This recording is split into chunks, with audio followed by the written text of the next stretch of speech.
Doctor Baba Saheb Ambedkar ಅವರ ಜನ್ಮ ದಿನೋತ್ಸವ ಕಾರ್ಯಕ್ರಮದಲ್ಲಿ ಭಾಗವಹಿಸಿರ್ತಕ್ಕಂಥ ಸಮಾಜ ಕಲ್ಯಾಣ ಇಲಾಖೆಯ ಸಚಿವರಾದಂಥ ಡಾಕ್ಟರ್ ಎಸ್.ಸಿ. ಮಾದೇವಪ್ಪ ಅವರ, ಆಹಾರ ಮತ್ತು ನಾಗರಿಕ ಪೂರೈಕೆ ಸಚಿವರಾದಂಥ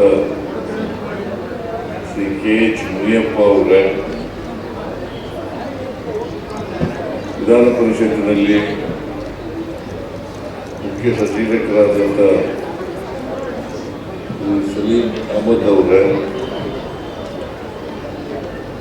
ಈ ಕಾರ್ಯಕ್ರಮದ ಅಧ್ಯಕ್ಷರು ಶಾಸಕರು ಆದಂಥ ರಿಜ್ವಾನ್ ಅರ್ಷದ್ ಅವರ,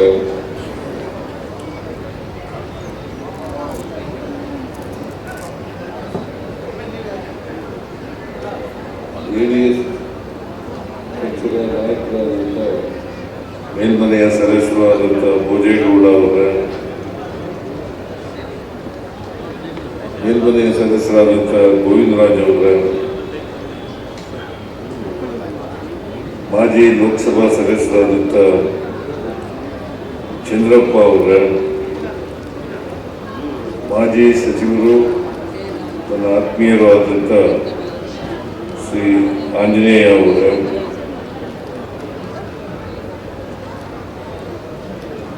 ಸಂಪತ್ ರಾಜ್ ಅವರ, ರಾಮಪ್ಪ ಅವರ, ಅಶೋಕ್ ಸಾಲಪ್ಪನವರ, ಶ್ರೀಮತಿ ಕಾಂತಾ ನಾಯ್ಕ ಅವರ, ಸರ್ಕಾರದ ಮುಖ್ಯ ಕಾರ್ಯದರ್ಶಿ ಶ್ರೀಮತಿ ಶಾಲಿನಿ ರಜನೀಶ್ ಅವರ, ಎಲ್ಲ ಪ್ರಶಸ್ತಿ ಪುರಸ್ಕೃತರ,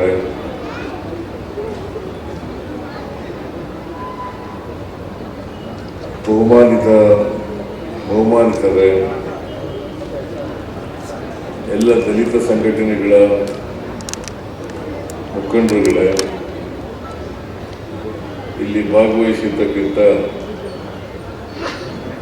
ಆತ್ಮೀಯ ಬಂಧುಗಳ, ತಾಯಂದಿರ, ಯುವ ಮಿತ್ರರ,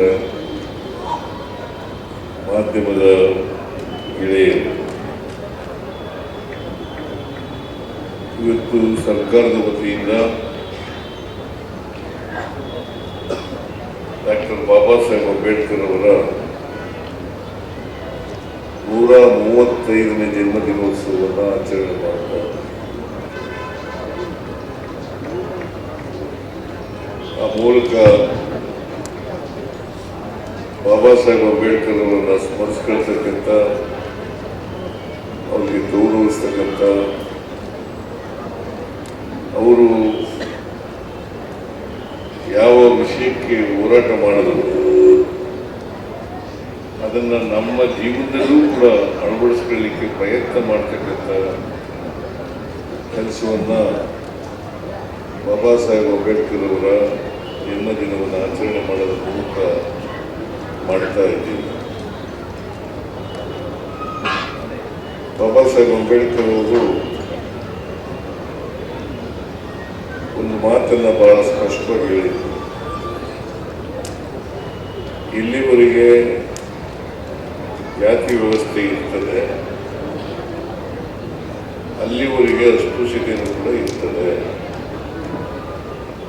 ಎಲ್ಲಿವರೆಗೆ ಸಾಮಾಜಿಕ ಆರ್ಥಿಕ ಅಸಮಾನತೆ ಇರ್ತದೆ, ಅಲ್ಲಿವರೆಗೂ ಕೂಡ ಜಾತೀಯತೆ ಇರ್ತದೆ ಅಂತಕ್ಕಂಥ ಮಾತುಗಳನ್ನು ಹೇಳಿದರು. ಅವರು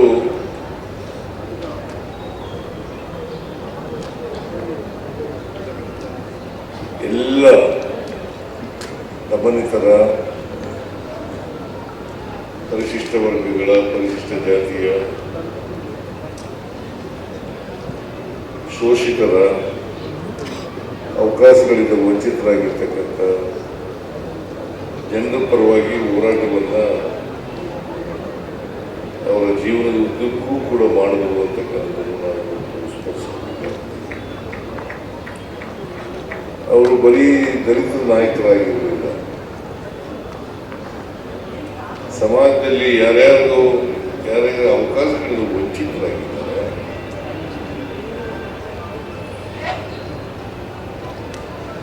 ಅವಮಾನಕ್ಕೆ ಒಳಗಾಗಿದ್ದಾರೆ, ದೌರ್ಜನ್ಯಕ್ಕೆ ಒಳಗಾಗಿದ್ದಾರೆ. ಸಮಾನತೆಯಿಂದ ಅವರಿಗೆ ಸಮಾನತೆ ಸಿಕ್ಕಿಲ್ಲ. ಆ ಜನರ ಪರವಾಗಿ, ಎಲ್ಲರ ಪರವಾಗಿ ಕೂಡ ಹೋರಾಟವನ್ನು ಮಾಡಬೇಕು.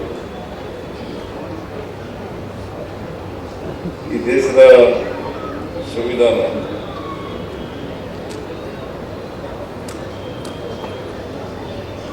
ಈಗಾಗಲೇ ಮಹದೇವಪ್ಪನವರು ಹೇಳಿದ್ದಾರೆ,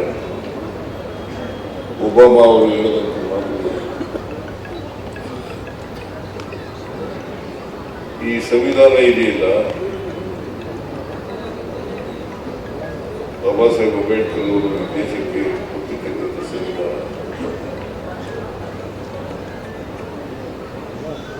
ಈ ಸಂವಿಧಾನದ ಮೂಲಕ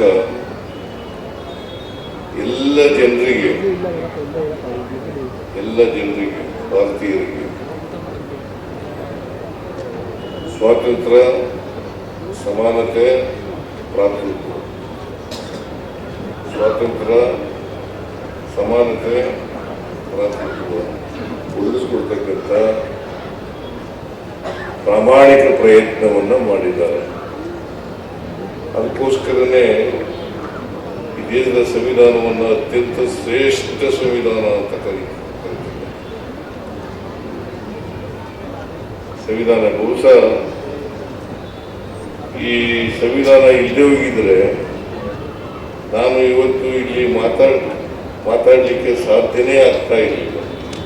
ಬಾಬಾ ಸಾಹೇಬ್ ಅಂಬೇಡ್ಕರ್ ಅವರು ಕೊಟ್ಟಿರ್ತಕ್ಕಂಥ ಸಂವಿಧಾನದಿಂದ ಇವತ್ತು ರಾಜ್ಯದ ಮುಖ್ಯಮಂತ್ರಿ ಆಗಿದ್ದೇನೆ ಅಂತಕ್ಕಂಥ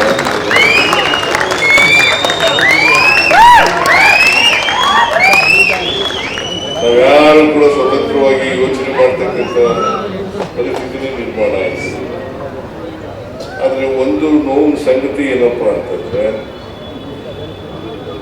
ಇನ್ನೂ ನಾವು ಸಂಪೂರ್ಣವಾಗಿ ಸಮಾನತೆಯನ್ನ ಕಂಡುಕೊಂಡಿಲ್ಲ ಅಂತಕ್ಕಂಥ ಚಿತ್ರವನ್ನ ಇವತ್ತು ಸಮಾಜದಲ್ಲಿ ಕಾಣ್ತಾ ಇದೆ. ಅದಕ್ಕೆ ಬಾಬಾ ಸಾಹೇಬ್ ಅಂಬೇಡ್ಕರ್ ಅವರು ಏನು ಹೇಳಿದ್ರು ಅಂತಂದ್ರೆ, 1949 ನವೆಂಬರ್ 25ನೇ ತಾರೀಕು ಕಾನ್ಸ್ಟಿಟ್ಯೂಯೆಂಟ್ ಅಸೆಂಬ್ಲಿನಲ್ಲಿ ಕೊನೆ ಭಾಷಣ ಮಾಡಿದ್ದಾರೆ, ಲಾಸ್ಟ್ ಸ್ಪೀಚ್. ಆ ಲಾಸ್ಟ್ ಸ್ಪೀಚ್ ನಲ್ಲಿ ಏನಂತ ಹೇಳಿದ್ದಾರೆ ಅಂತಂದ್ರೆ, ನಮ್ಮ ದೇಶದ ರಾಜಕೀಯ ಸ್ವಾತಂತ್ರ್ಯ ಇದೆಯಲ್ಲ, ಅದು ಸಾಮಾಜಿಕ ಸ್ವಾತಂತ್ರ್ಯ ಮತ್ತು ಆರ್ಥಿಕ ಸ್ವಾತಂತ್ರ್ಯ ಅದರ ತಳಹದಿಯ ಮೇಲೆ ನಿಂತಿದೆ.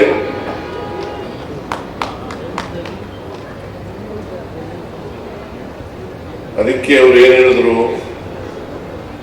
1950ನೇ ಇಸ್ವಿ ಜನವರಿ 26ನೇ ತಾರೀಕು ನಮ್ಮ ಸಂವಿಧಾನ ಜಾರಿಗೆ ಬರ್ತದೆ. ಆ ಸಂವಿಧಾನ ಜಾರಿಗೆ ಬಂದಾಗ ಸಮಾಜದಲ್ಲಿ ನಾವು ಎಂತ ಸಮಾಜಕ್ಕೆ ಕಾಲಿಡ್ತಾ ಇದ್ದೀವಿ? ವೈರುಧ್ಯತೆ ಇರ್ತಕ್ಕಂಥ ಸಮಾಜಕ್ಕೆ ಕಾಲಿಡ್ತಾ ಇದ್ದೀವಿ. ವೈರುಧ್ಯತೆ ಇರ್ತಕ್ಕಂಥ ಸಮಾಜಕ್ಕೆ ಕಾಲಿಡ್ತಾ ಇದ್ದೀವಿ. ಸಾಮಾಜಿಕ ಅಸಮಾನತೆ ಇದೆ, ಆರ್ಥಿಕ ಅಸಮಾನತೆ ಇದೆ, ಅಸ್ಪೃಶ್ಯತೆ ಇದೆ. ಇಂಥ ಸಮಾಜಕ್ಕೆ ಕಾಲಿಡ್ತಾ ಇದ್ದೀವಿ. ನಾವು ಈ ಸಮಾಜದಲ್ಲಿರ್ತಕ್ಕಂಥ ಅಸ್ಪೃಶ್ಯತೆಯನ್ನ, ಜಾತಿ ವ್ಯವಸ್ಥೆಯನ್ನ, ಅಸಮಾನತೆಯನ್ನು ಹೋಗಲಾಡಿಸದೆ ಹೋದರೆ ಈ ದೇಶಕ್ಕೆ ಸ್ವಾತಂತ್ರ್ಯ ಬಂದದ್ದು ಯಶಸ್ವಿ ಆಗಲ್ಲ ಅಂತಕ್ಕಂಥ ಮಾತುಗಳನ್ನು ಬಹಳ ಸ್ಪಷ್ಟವಾಗಿ ಹೇಳಿದ್ದಾರೆ. ಅವರು ಬಹುಶಃ ಬಹಳ ವಿದ್ವಾಂಸರಾಗಿದ್ದರು ಅಂತಕ್ಕಂಥದ್ದನ್ನ ನಾವೆಲ್ಲರೂ ಕೂಡ ತಿಳ್ಕೊಂಡಿದ್ದೀರಿ, ನೀವೆಲ್ಲರೂ ಕೂಡ ತಿಳ್ಕೊಂಡಿದ್ದೀರಿ.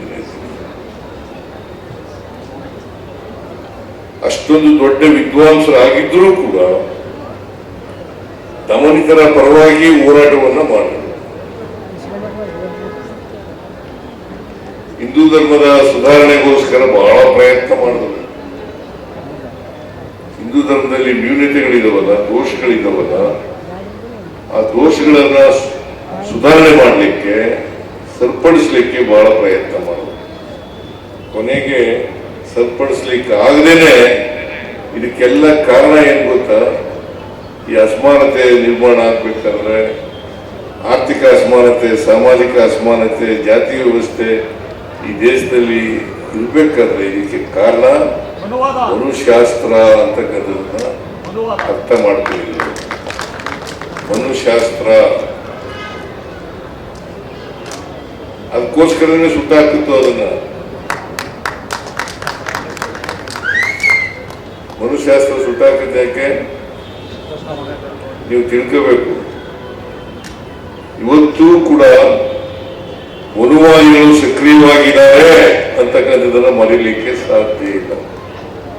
ಮನುವಾದಿಗಳು ಸಕ್ರಿಯವಾಗಿದ್ದಾರೆ ಅಂತಕ್ಕಂಥದ್ದು ಸಂವಿಧಾನ ಬರೋದಕ್ಕಿಂತ ಮುಂಚಿತವಾಗಿ ಮನುಶಾಸ್ತ್ರನೇ ಸಂವಿಧಾನ, ಮನುಶಾಸ್ತ್ರನೇ ಸಂವಿಧಾನ, ಅದರ ಪ್ರಕಾರನೇ ನಡೀತಾ ಇದ್ದದ್ದು. ಅದಕ್ಕೋಸ್ಕರನೇ ಹಿಂದೂ ಧರ್ಮ ಬದಲಾವಣೆ ಆಗದೆ ಹೋದಾಗ, ಪ್ರಯತ್ನ ಪಟ್ಟರೂ ಬದಲಾವಣೆ ಆಗದೆ ಹೋದಾಗ ಮನುಶಾಸ್ತ್ರವನ್ನ ಸುಟ್ಟಾಕ್ತಕ್ಕಂಥ ಪ್ರಯತ್ನವನ್ನ ಬಾಬಾ ಸಾಹೇಬ್ ಅಂಬೇಡ್ಕರ್ ಎಷ್ಟು ಮಟ್ಟಿಗೆ ನಮ್ಮ ಜಾತಿ ವ್ಯವಸ್ಥೆ ಗಟ್ಟಿಯಾಗಿದೆ ಅಂತಂದ್ರೆ ಅದಕ್ಕೆ ಚಲನೆಯೇ ಇಲ್ಲ. ಜಾತಿ ವ್ಯವಸ್ಥೆಗೆ ಚಲನೆಯೇ ಇಲ್ಲ. ಜಡತ್ವದಿಂದ ಕೂಡಿರ್ತಕ್ಕಂಥ ಜಾತಿ ವ್ಯವಸ್ಥೆ. ಇದಕ್ಕೆ ಸಾಮಾಜಿಕ ಆರ್ಥಿಕ ಶಕ್ತಿ ಬರದೇ ಹೋದ್ರೆ ಎಲ್ಲರಿಗೂ ಚಲನೆ ಸಿಕ್ಕಲ್ಲ. ಸಾಮಾಜಿಕ ಆರ್ಥಿಕ ಶಕ್ತಿ ಬರಬೇಕು. ಅದು ಬಂದಾಗ ಮಾತ್ರ ಸ್ವಾವಲಂಬನೆ ಬರಲಿಕ್ಕೆ ಸಾಧ್ಯ ಆಗ್ತದೆ. ಸ್ವಾವಲಂಬನೆ ಬರದೇ ಹೋದ್ರೆ, ಅದಕ್ಕೆ ಬಾಬಾ ಸಾಹೇಬ್ ಅಂಬೇಡ್ಕರ್ ಅವರು 3 ಮಂತ್ರಗಳನ್ನ ಹೇಳ್ಕೊಟ್ಟಿದ್ದಾರೆ. ಅವರು ಬಹಳ ಬಲವಾಗಿ ನಂಬಿದಂಥದ್ದು, ನಾವೆಲ್ಲ ಸಂಕೋಲೆಗಳಿಂದ ವಿಮುಕ್ತರಾಗಬೇಕಾದ್ರೆ ಶಿಕ್ಷಣ ಒಂದೇನೆ ಅಂತಕ್ಕಂಥ ಮಾತುಗಳನ್ನ ಹೇಳಿದ್ರು. ನಾವೆಲ್ಲ ಬಂಧನ ಮುಕ್ತರಾಗಬೇಕಾದ್ರೆ ಶಿಕ್ಷಣ. ಅದಕ್ಕೆ ಶಿಕ್ಷಣಕ್ಕೆ ಮಹತ್ವ ಇರ್ಬೇಕಾದ್ರೆ ಇವತ್ತು ಬಾಬಾ ಸಾಹೇಬ್ ಅಂಬೇಡ್ಕರ್ ಅವರು ವಿದ್ಯಾವಂತರಾಗದೆ ಹೋಗಿದ್ರೆ, ಹೋರಾಟದ ಮನೋಭಾವ ಇಲ್ಲದೆ ಹೋಗಿದ್ರೆ ಇವತ್ತು ಇಂಥ ಸಂವಿಧಾನ ಸಿಗ್ಲಿಕ್ಕೆ ಸಾಧ್ಯ ಆಯ್ತಿತ್ತ? ಇದನ್ನ ನಾವು ಅರ್ಥ ಮಾಡ್ಕೋಬೇಕಾಗ್ತದೆ. ಶಿಕ್ಷಣಕ್ಕೆ ಹೆಚ್ಚು ಮಹತ್ವವನ್ನು ಕೊಡ್ತಕ್ಕಂಥದ್ದು ಅತ್ಯಂತ ಅವಶ್ಯ ಅಂತಕ್ಕಂಥದ್ದನ್ನ ಇವತ್ತು ನಾವು ಅರ್ಥ ಮಾಡ್ಕೋಬೇಕು. ಎಂತ ಶಿಕ್ಷಣ ಸಿಗಬೇಕು?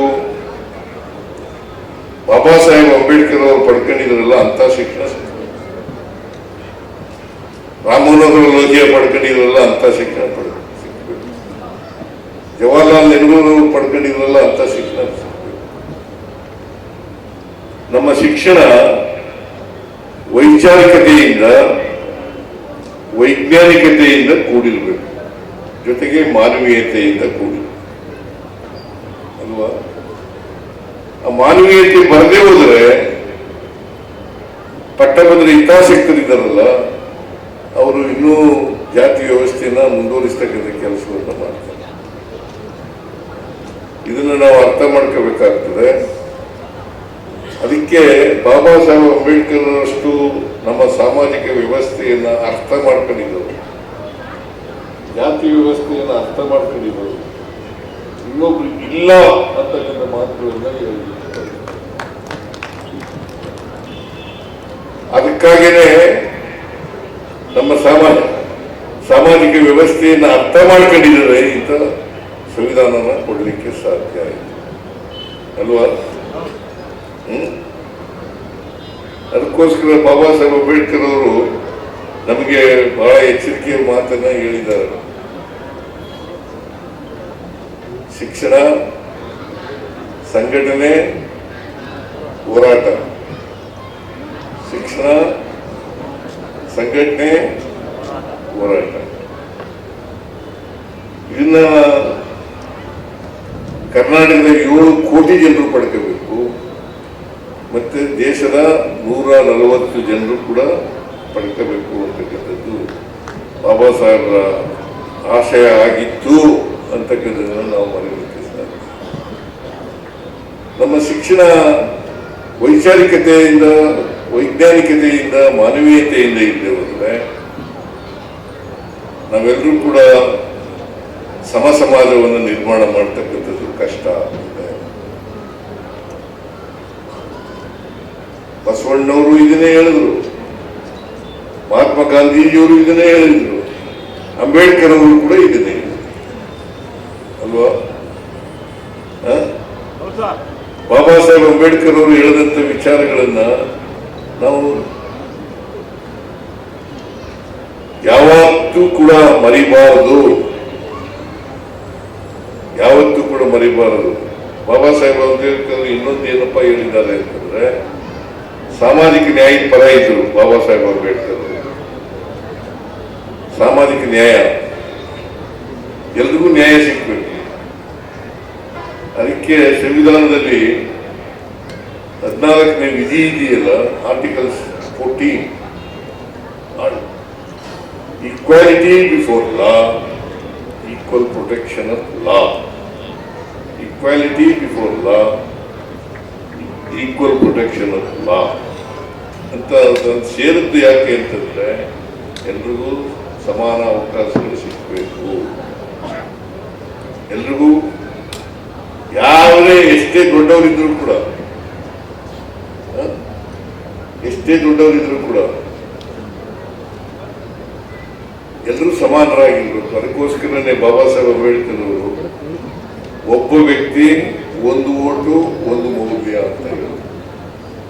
ಒಬ್ಬ ವ್ಯಕ್ತಿ ಒಂದು ಓಟು ಒಂದು ಮೌಲ್ಯ. ಅವರು ಹಿಂದೆ ರಾಜರುಗಳಿದ್ದಾರಲ್ಲ, ಆ ರಾಜರುಗಳಿಗೂ ಅಷ್ಟೇನೆ, ಈಗಿನ ರಾಷ್ಟ್ರಪತಿ ಇದ್ದಾರಲ್ಲ ಅವ್ರಿಗೂ ಒಂದೇ, ಆಮೇಲೆ ಪ್ರಧಾನಮಂತ್ರಿಗೂ ಒಂದೇನೆ, ಮುಖ್ಯಮಂತ್ರಿಗೂ ಒಂದೇ. ಒಬ್ಬ ವ್ಯಕ್ತಿ ಒಂದು ಓಟು ಒಂದು ಮೌಲ್ಯ. ಅದಕ್ಕೆ ಇದನ್ನ ಬಾಬಾ ಸಾಹೇಬ್ ಅಂಬೇಡ್ಕರ್ ಅವರು ಸಂವಿಧಾನದಲ್ಲಿ ಬಹಳ ಸ್ಪಷ್ಟವಾಗಿ ಸೇರಿಸ್ತಕ್ಕಂಥದ್ದು. ಅದಕ್ಕೆ ಎಲ್ರಿಗೂ ನ್ಯಾಯ ಸಿಗಬೇಕು ಅಂತಕ್ಕಂಥದ್ರಲ್ಲಿ ನಂಬಿಕೆ ಇಟ್ಕೊಂಡಿದ್ದಾರೆ. ಎಲ್ಲರ ಪರವಾಗಿ ಹೋರಾಟ ಮಾಡೋದು, ಎಲ್ಲರ ಪರವಾಗಿ ಎಲ್ರಿಗೂ ನ್ಯಾಯ ಸಿಗ್ತಕ್ಕಂಥ, ಪರವಾಗಿ ಎಲ್ರಿಗೂ ನ್ಯಾಯ ಸಿಕ್ಕಲಿ ಅಂತಕ್ಕಂಥ ರೀತಿಯಲ್ಲಿ ಹೋರಾಟವನ್ನು ಮಾಡಿ. ಅದಕ್ಕೆ ಅವರು ಒಂದು ಮಾತು, ಎಚ್ಚರಿಕೆಯ ಮಾತನ್ನ ಹೇಳಿದ್ದಾರೆ. ನಮಗೆ ಆ ಮಾತು ಯಾವಾಗಲೂ ಜ್ಞಾಪಕ ಇರಬೇಕು. ಇಲ್ಲಿವರೆಗೆ ಸಾಮಾಜಿಕ ನ್ಯಾಯದ ರಥವನ್ನು ಎಳ್ಕೊಂಡು, ಸಾಮಾಜಿಕ ನ್ಯಾಯದ ರಥ ಎಳ್ಕೊಂಡು ಬಂದಿದ್ದೀರಿ. ನಿಮ್ಮ ಕೈಲಿ ಎಳೆಯ ಕಾಲವೇ ಮುಂದಕ್ಕೆ ಎಳ್ಕೊಂಡು ಹೋಗಿ, ಇಲ್ಲಿದ್ರೆ ಅಲ್ಲೇ ಬಿಟ್ಟು ಹಿಂದಕ್ಕೆ ಮಾತ್ರ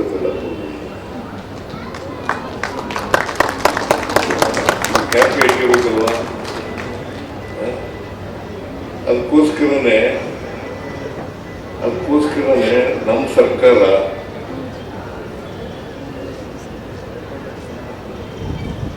ಐದು ಗ್ಯಾರಂಟಿ ಯೋಜನೆಗಳನ್ನ ಮಾಡಿರ್ತಕ್ಕಂಥದ್ದು,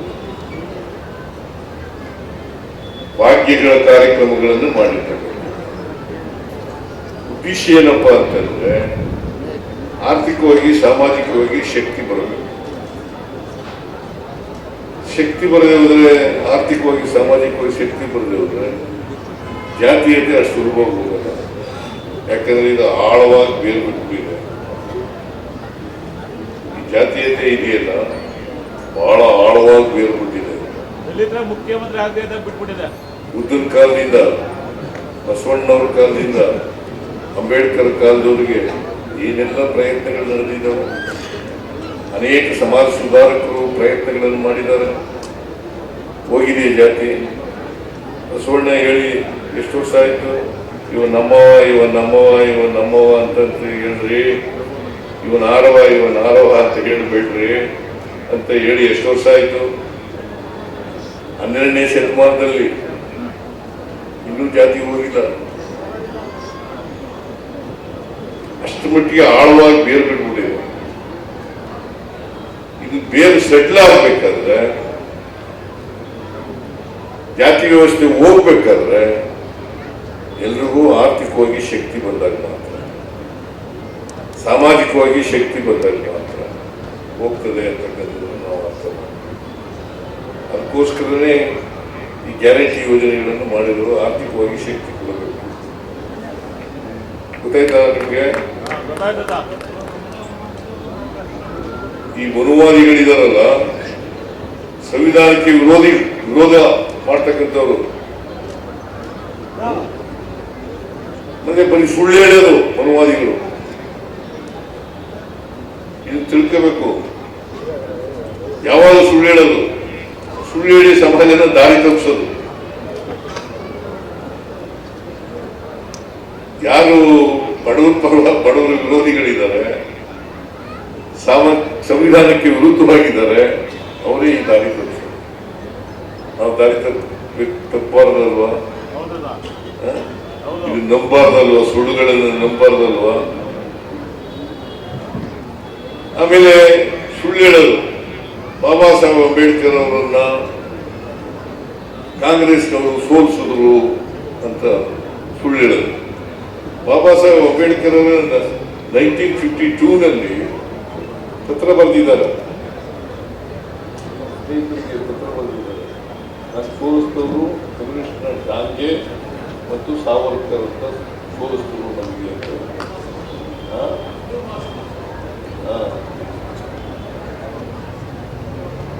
ಆಮೇಲೆ ಇನ್ನೊಂದು ಹೇಳೋದು ಸುಳ್ಳು ಏನಪ್ಪಾ ಅಂತಂದ್ರೆ, ಡೆಲ್ಲಿನಲ್ಲಿ ಅವ್ರನ್ನ ಶವ ಸಂಸ್ಕಾರ ಮಾಡ್ಲಿಕ್ಕೆ ಬಿಡ್ಲಿಲ್ಲ ಅಂತ ಸುಳ್ಳು ಹೇಳೋದು.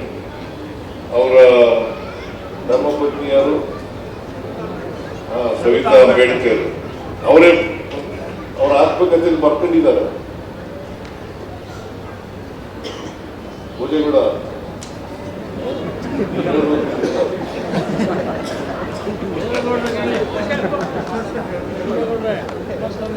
ಈಗ ನಿಮ್ಮ ಸ್ನೇಹಿತರು ಇದಲ್ಲ, ಅವರೇ ಹೇಳೋದು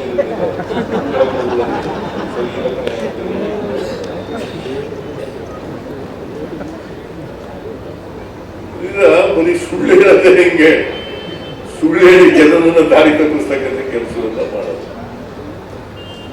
ಈಗ ಅಂಬೇಡ್ಕರ್ ವಿರುದ್ಧ ಇದ್ರೆ ಭಿನ್ನಾಭಿಪ್ರಾಯಗಳಿರ್ಬೋದು, ನಮಗೂ ಕಾಂಗ್ರೆಸ್ನವ್ರಿಗೂ ಅಂಬೇಡ್ಕರ್ ಅವ್ರಿಗೂ ಭಿನ್ನಾಭಿಪ್ರಾಯಗಳಿದ್ದು ನಿಜ. ಹಾಗಂತೇಳಿ ವಿರೋಧ ಮಾಡ್ತಿರ್ಲಿಲ್ಲ, ಬಾಬಾ ಸಾಹೇಬ್ ಅಂಬೇಡ್ಕರ್ ಅವರನ್ನ ವಿರೋಧ ಮಾಡ್ತಿರ್ಲಿಲ್ಲ. ಹಂಗಿದ್ದರೆ ವಿರೋಧ ಮಾಡಾಗಿದ್ರೆ ಬಾಬಾ ಸಾಹೇಬ್ ಅಂಬೇಡ್ಕರ್ ಅವರ ಸಂವಿಧಾನ ರಚನಾ ಸಮಿತಿಯ ಅಧ್ಯಕ್ಷರನ್ನ ಹಾಕಿ ಮಾಡ್ತಿದ್ರು, ಅಧ್ಯಕ್ಷರು ಮಾಡಕ್ ಹೋಗ್ತಾನೆ ಇದ್ರು. ಇದನ್ನ ಬಹಳ ಸುಲಭವಾಗಿ ಅರ್ಥ ಮಾಡ್ಕೊಳ್ತಕ್ಕಂಥದ್ದು. ಅದರಿಂದ ಬಾಬಾ ಸಾಹೇಬ್ ಅಂಬೇಡ್ಕರ್ ಅವರು ಜನ್ಮ ದಿನೋತ್ಸವವನ್ನು ಆಚರಣೆ ಮಾಡುವಾಗ ಇದನ್ನೆಲ್ಲನೂ ಕೂಡ ಒಂದ್ಸಾರಿ ಮನನ ಮಾಡ್ಕೊಳ್ಳೋದು ಒಳ್ಳೆಯದು. ಯಾಕಂದ್ರೆ ಅವರಿಗೆ ಇಡೀ ಸಮಾಜಕ್ಕೆ ಒಳ್ಳೆ ಮಾರ್ಗದರ್ಶನ.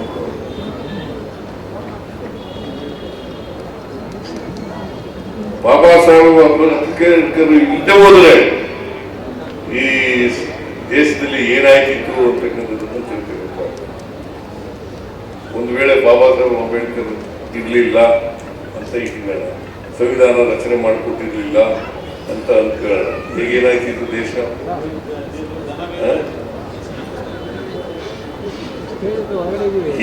ಹೀಗೆ ಅವರು ಹೋರಾಟ ಮಾಡಿ ಇಷ್ಟೆಲ್ಲ ಮಾಡಿದ್ರು ಕೂಡ, ಸಂವಿಧಾನ ಬರ್ಕೊಟ್ರು ಕೂಡ ಈಗಲೂ ನಮ್ಮನ್ನ ದಾರಿ ತಪ್ಪಿಸ್ತಕ್ಕಂಥ ಕೆಲಸ ನಡೀತಲೇ ಇದೆ.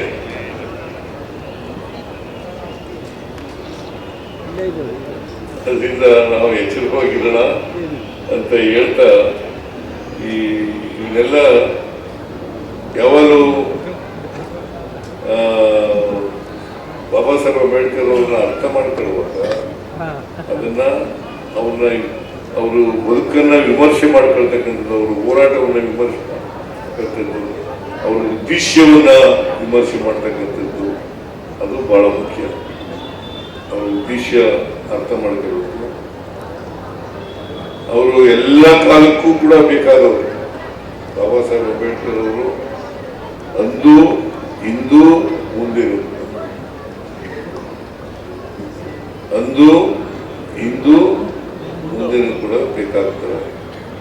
ಸೊ ಅದರಿಂದ ಬಾಬಾ ಸಾಹೇಬ್ ಅಂಬೇಡ್ಕರ್ ಅವರಿಗೆ, ಜಗಜೀವನ್ ರಾಮ್ ಅವರಿಗೆ ನಾನು ಗೌರವವನ್ನು ಸೂಚಿಸಿ ಅವರ ಆತ್ಮಕ್ಕೆ ಚಿರಶಾಂತಿ ಕೊಡುತ್ತದೆ ಎಂಬುದು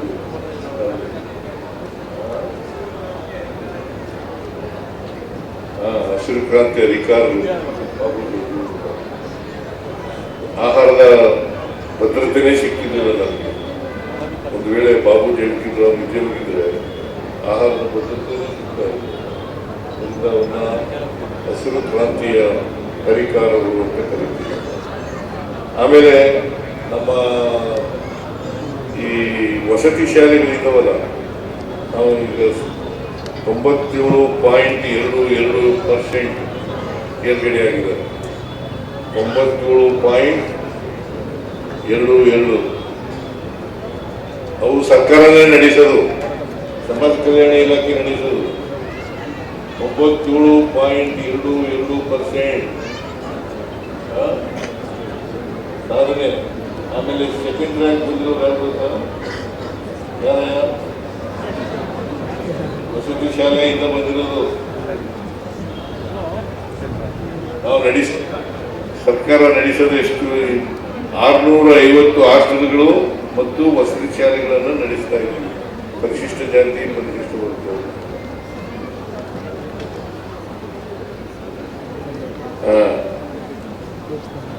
ಇದನ್ನು ಹೇಳ್ತಾ ಎಲ್ಲ ನಮ್ಮ ಸ್ನೇಹಿತರುಗಳು ಇವತ್ತು ಬಾಬಾ ಸಾಹೇಬ್ ಅಂಬೇಡ್ಕರ್ ಪ್ರಶಸ್ತಿಯನ್ನ ಪಡ್ಕೊಂಡಿದ್ದಾರೆ. ಮುನಿಯಪ್ಪನವರು, ಬೆಂಗಳೂರು ವಿಜಯ ಅವರು, ಇನ್ನೂ ಅಲ್ಲ ಮಂಗಳೂರು ವಿಜಯ, ನಮ್ಮ ಸ್ನೇಹಿತರುಗಳೇ.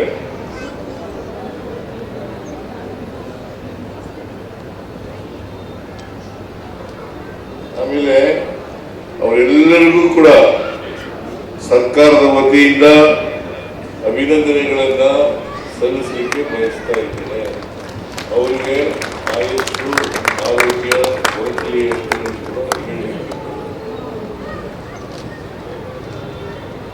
ಇನ್ನೂ ಹೆಚ್ಚು ಲೇಖನಗಳನ್ನ ಜನರ ಮುಂದೆ ಇಡ್ತಕ್ಕಂಥ ಪ್ರಯತ್ನವನ್ನು ಮಾಡಿ ನಿಮಗೆ ಶಕ್ತಿ ಕೊಡಲಿ. ಬಾಬಾ ಸಾಹೇಬ್ ಅಂಬೇಡ್ಕರ್ ಅವರು ಅಂತಕ್ಕಂಥ ಮಾತುಗಳನ್ನ ಹೇಳಿ ಎಲ್ಲ ಅವರಿಗೆ ಮತ್ತೆ ಯಾರ್ಯಾರು ಹೆಚ್ಚು ಅಂಕಗಳನ್ನು ತಗೊಂಡಿದ್ದಾರೆ ಅವ್ರಿಗೆಲ್ಲರಿಗೂ ಕೂಡ ಅಭಿನಂದನೆಗಳನ್ನು ಸಲ್ಲಿಸಲಿಕ್ಕೆ ಬಯಸ್ತಾ ಇದ್ದೇನೆ. ಈ ಶಾಲೆಗಳಲ್ಲಿ ಇನ್ನೂ ಹೆಚ್ಚಿನ ರೀತಿಯಲ್ಲಿ ಅಂದರೆ 100ಕ್ಕೆ 100 ಪಾಸಾಗಲಿ.